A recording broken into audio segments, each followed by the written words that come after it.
dobrodošli na kanal Codex Militarija. Danas ćemo pričati o jednoj temi koja ima poveznicu s naoružanjem, iako posrednu. No vjerujem da su brojni gledatelji ovog kanala zaljubljenici u zrakoplovstvo kao i ja, te da će im ova tema biti zanimljiva kao i meni. Danas želim pričati o Boeingu, jednoj od najpoznatijih inženjerskih kompanija na svijetu. Simbol zrakoplovstva, Boeing je desetljećima dominirao nebom i svemirom, te je s pravom smatran pionirom koji je probio mnoge tehnološke barijere. No posljednjih godina svjedočimo katastrofalnim poslovnim rezultatima, a puno važnije i krizom povjerenja i propasti nekad respektabilnog brenda kojem se vjerovalo. U posljednjem desetljeću Boeingovi zrakoplovi su zbog grešaka unutar kompanije ubile stotine ljudi, izazvale neviđene krize i prizemljavanja zrakoplova, te čak i nasukale dvoje astronauta u svemiru. Danas ćemo kratko proći kroz nedavnu povijest ove kompanije i neke ključne događaje, a nakon toga ćemo se fokusirati na probleme sa zrakoplovom 737 MAX, koji nikako da se riješi loše reputacije izazvane padom dva zrakoplova u 2018. i 2019. godini. Uz vrijednost kompanije, koja je nekad dosezala i 400 milijardi dolara, a sadašnju vrijednost od nekih 200 milijardi, Boeing je i dalje jedna od najvećih kompanija na svijetu. Kroz 50., 60., 70. i 80. kompanija je smatrana vrhuncem tehnološke paradigme, a njeni zrakoplovi poput Boeinga 747 Jumbo Jet su bili dostignuća koja nitko drugi nije mogao pratiti. Boeing je bio aktivan i u vojnom zrakoplovstvu, kroz dizajn i proizvodnju komponenti, primjerice za F-22. Na posljedku u istraživanju svemira su sudjelovali kroz proizvodnju raketa Saturn V, Space Shuttle, raketa Delta, lunarnog bagija i brojne druge projekte. Boeingova korporativna kultura je također bila specifična. Naglasak je bio na kvaliteti i sigurnosti, što je simbolizirano kroz moto kompanije "Radimo zajedno", "Working together", što je bio natpis na njihovim zrakoplovima. Boeing je bio i simbol stabilnosti za svoje radnike. Dobri uvjeti i plaće su stvorili brojne Boeingove obitelji, u kojima je više naraštaja unutar iste obitelji radilo za istu tvrtku, koja je tako postizala visoku kvalitetu svojih zaposlenika, koji su se bili spremni žrtvovati za svoju kompaniju i kad rezultati nisu bili sjajni, zato što su znali da će im to kompanija vratiti u budućnosti. Teških razdoblja je bilo, primjerice tijekom naftne krize u 70-ima kad je cijela zrakoplovna industrija bila na koljenima, ali kompanija je uvijek pronašla načina da se vrati na pravi put i bila je poželjan poslodavac. Zvuči idilično, ali desetljećima je zaista tako i bilo. Svi Boeingovi direktori su bili inženjeri i to je bio jamac jasno definirane kulture unutar kompanije. Boeing je bio neprikosnoveni broj 1 u svijetu u civilnom zrakoplovstvu i neizostavan u brojnim drugim inženjerskim područjima. Štoviše, po mnogim pokazateljima Boeing je najveći izvoznik američkog gospodarstva. No 90. su dovele do smanjenja vojnih proračuna i poticanja američke vlade na spajanje tvrtki kako bi se očuvali njihovi timovi za istraživanje i razvoj te proizvodni kapaciteti. Boeing je imao jako zaleđe u civilnom zrakoplovstvu pa nije bio pod pritiskom zatvaranja, no druge tvrtke jesu. Jedna od njih je McDonnell Douglas, kompanija sličnog portfelja proizvoda, no s većim naglaskom na vojne ugovore, poput zrakoplova F-15 ili F-18. Njihov program civilnog zrakoplovstva je već bio u ozbiljnim problemima i nije se činilo da imaju financijske moći za razvoj novog putničkog zrakoplova, što im je bilo nužno budući da su već izgubili sve ugovore s postojećim korisnicima. Njihov najnoviji zrakoplov, MD-90, nije više bio dovoljna konkurencija Boeingu, koji im je oduzeo veći dio prodaje sa Boeingom 737 Next Generation.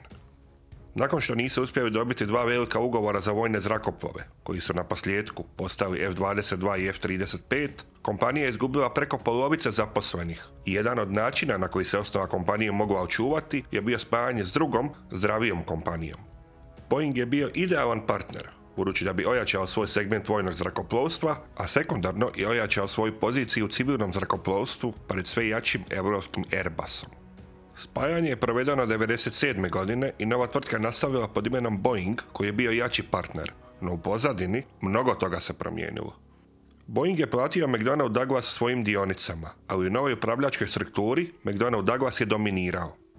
To je stvorilo dojam ne da je Boeing kupio McDonnell Douglas, već obrnuto, da je McDonnell Douglas kupio Boeing i to Boeingovim novcem. Najveći problem je bila nova kultura.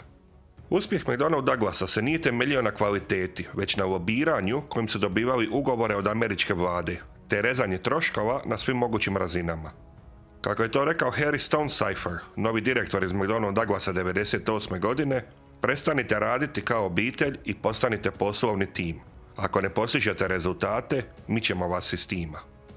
Set vrijednosti se postepeno mijenjao.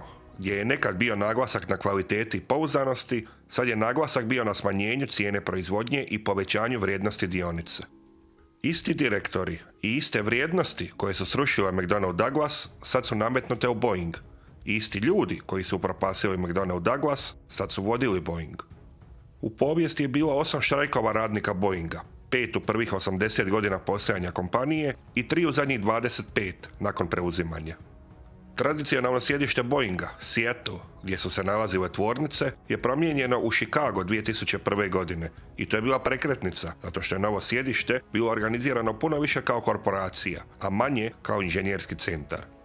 Direktorskim pozicijama su sve više i više dominirale osobe s pozadinom iz financija i računovodstva, a sve manje inženjeri.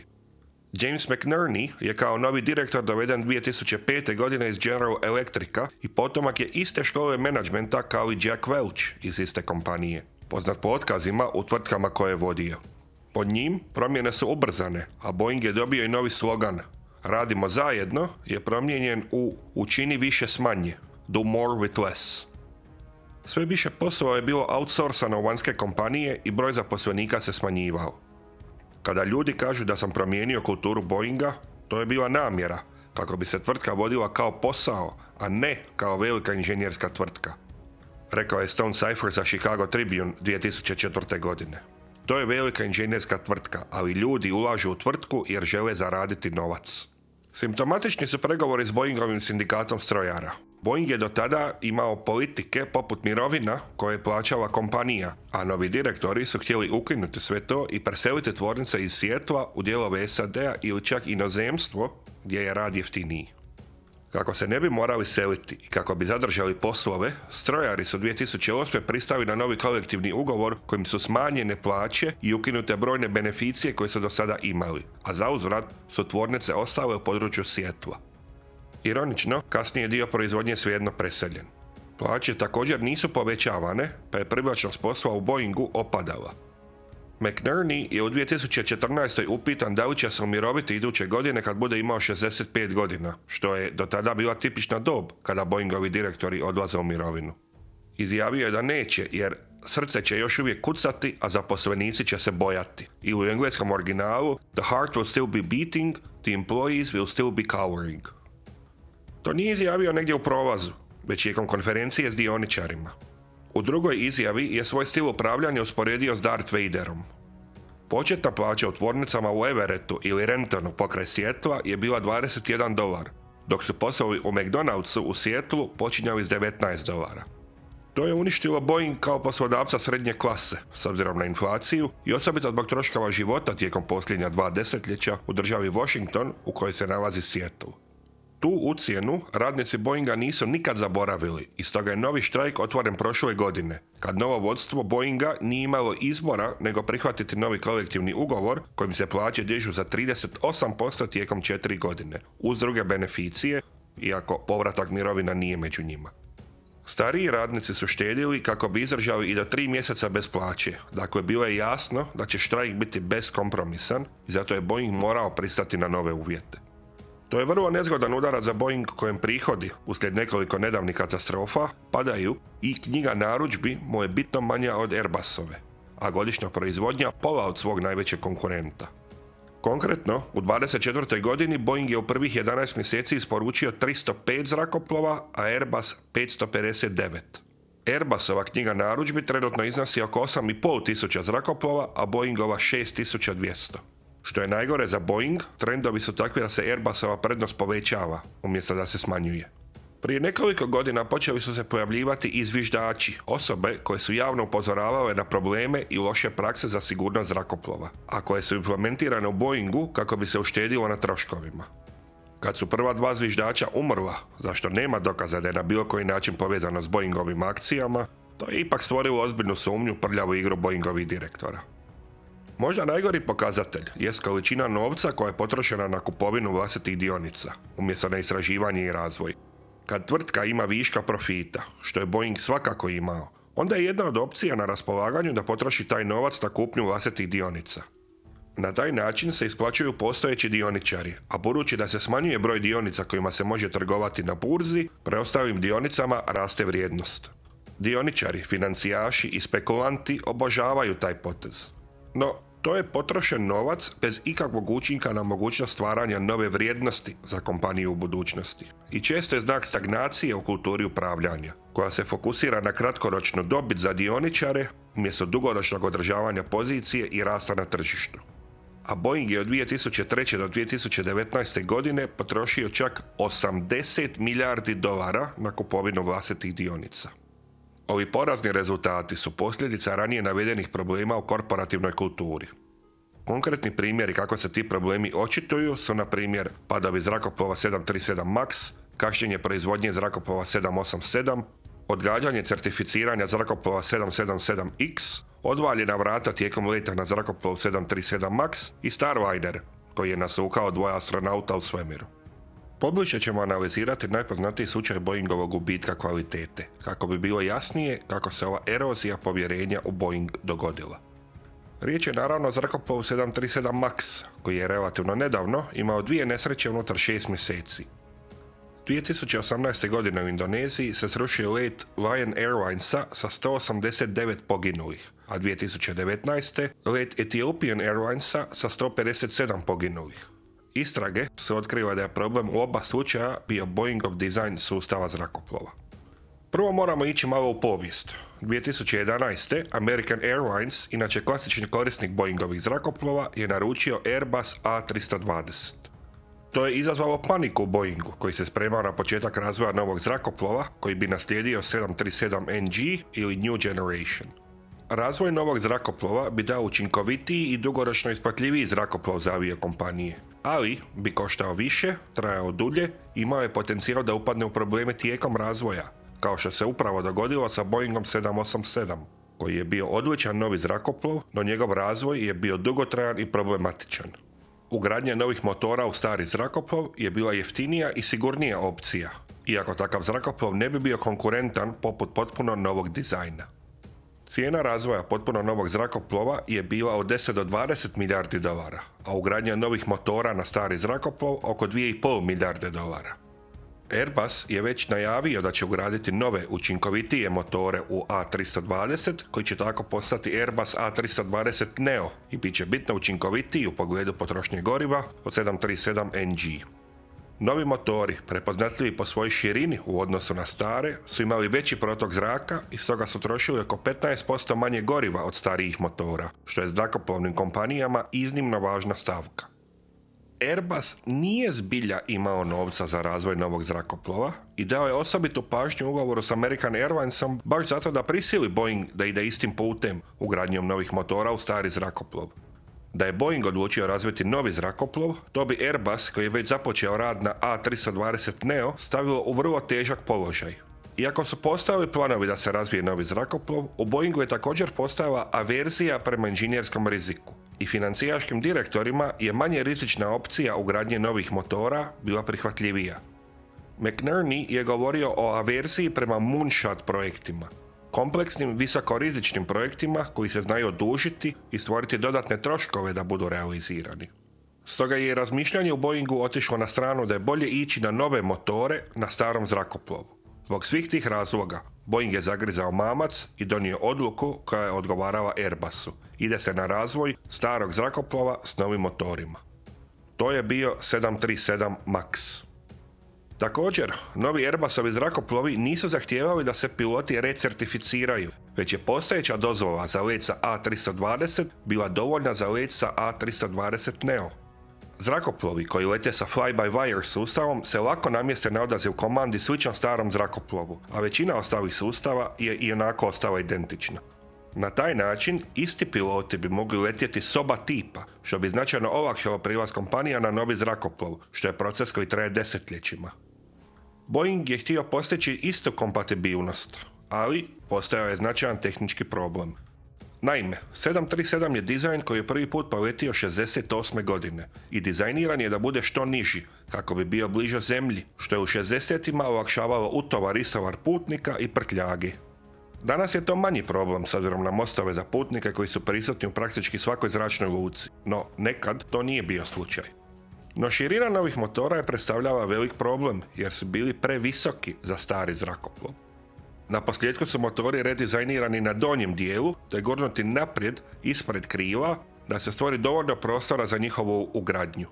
Navedeno nije u bitnom promijenilo stabilnost zrakoplova, no pri određenim kutevima leta motori gurnuti naprijed su mogli proizvesti dodatan uzgon i time promijeniti letne karakteristike zrakoplova.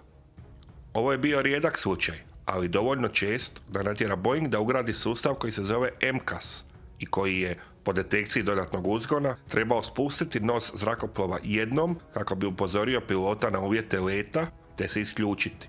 Američka kontrola zrakoplovstva FAA je upoznata da sustav tako funkcionira i to je prihvaćeno. Sve to ne bi bilo posebno neobično da Boeing nije potpuno krivo upravljao razvojem tog sustava. Prvo, MCAS je spojen na samo jedan senzor, što je značilo da u slučaju kvara tog senzora sustav reagira i kad ne treba. Nadalje, MCAS se po prvom uključivanju resetirao i onda bi se uključio ponovno i resetirao. I opet. Dakle, umjesto jednog paljenja da se upozori pilot, sustav bi se palio beskonačno mnogo puta, dokle god traju uvjeti za njegovo uključivanje, što je sve ovisilo o jednom senzoru. O ovim promjenama Boeing nije upozorio FAA. Na posljedku, piloti nisu znali da MCAS postoji, budući da o njemu ne postoji niti slovo u priručniku zrakoplova. Boeing je namjerno izostavio podatke o sustavu kako bi smanjio mogućnost da kompanije šalju pilote na trening u simulatoru, te da regulatori ne uvedu obavezu leta na simulatoru.